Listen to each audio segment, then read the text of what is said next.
Mateus 9. Entrando Jesus num barco, atravessou o mar e foi para sua própria cidade. Alguns homens trouxeram-lhe um paralítico, deitado numa cama. Vendo a fé que eles tinham, Jesus disse ao paralítico: tenha bom ânimo, filho, os seus pecados estão perdoados. Diante disso, alguns mestres da lei disseram a si mesmos: este homem está blasfemando. Conhecendo Jesus seus pensamentos, disse-lhes: por que vocês pensam maldosamente em seus corações? Que é mais fácil dizer: os seus pecados estão perdoados, ou levante-se e ande. Mas, para que vocês saibam que o Filho do Homem tem na terra autoridade para perdoar pecados, disse ao paralítico: levante-se, pegue a sua maca e vá para casa. Ele se levantou e foi. Vendo isso, a multidão ficou cheia de temor e glorificou a Deus, que dera tal autoridade aos homens. Passando por ali, Jesus viu um homem chamado Mateus, sentado na coletoria, e disse-lhe: siga-me. Mateus levantou-se e o seguiu. Estando Jesus em casa, foram comer com ele seus discípulos muitos publicanos e pecadores. Vendo isso, os fariseus perguntaram aos discípulos dele: por que o mestre de vocês come com publicanos e pecadores? Ouvindo isso, Jesus disse: não são os que têm saúde que precisam de médico, mas sim os doentes. Vão aprender o que significa isto: desejo misericórdia, não sacrifícios. Pois eu não vim chamar justos, mas pecadores. Então os discípulos de João vieram perguntar-lhe: por que nós e os fariseus jejuamos, mas os teus discípulos não? Jesus respondeu: como podem os convidados do noivo ficar de luto enquanto o noivo está com eles? Virão dias quando o noivo lhes será tirado, então jejuarão. Ninguém põe remendo de pano novo em roupa velha, pois o remendo forçará a roupa, tornando pior o rasgo. Nem se põe vinho novo em vasilhas de couro velhas, se o fizer, as vasilhas se rebentarão, o vinho se derramará e as vasilhas se estragarão.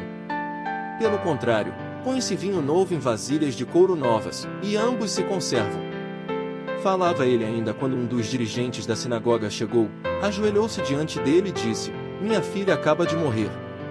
Vem e impõe a tua mão sobre ela, e ela viverá. Jesus levantou-se e foi com ele, e também os seus discípulos. Nisso uma mulher que havia 12 anos vinha sofrendo de uma hemorragia, chegou por trás dele e tocou na borda do seu manto. Pois dizia a si mesma: se eu tão somente tocar em seu manto, ficarei curada. Voltando-se, Jesus a viu e disse: ânimo, filha, a sua fé a curou. E desde aquele instante a mulher ficou curada. Quando ele chegou à casa do dirigente da sinagoga e viu os flautistas e a multidão agitada, disse: saiam. A menina não está morta, mas dorme. Todos começaram a rir dele. Depois que a multidão se afastou, ele entrou e tomou a menina pela mão, e ela se levantou.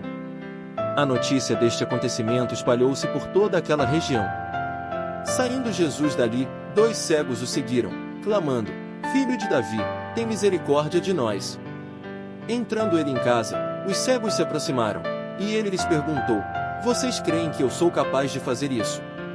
Eles responderam: sim, Senhor. E ele, tocando nos olhos deles, disse: que lhes seja feito segundo a fé que vocês têm. E a visão deles foi restaurada. Então Jesus os advertiu severamente: cuidem para que ninguém saiba disso. Eles, porém, saíram e espalharam a notícia por toda aquela região. Enquanto eles se retiravam, foi levado a Jesus um homem endemoniado que não podia falar.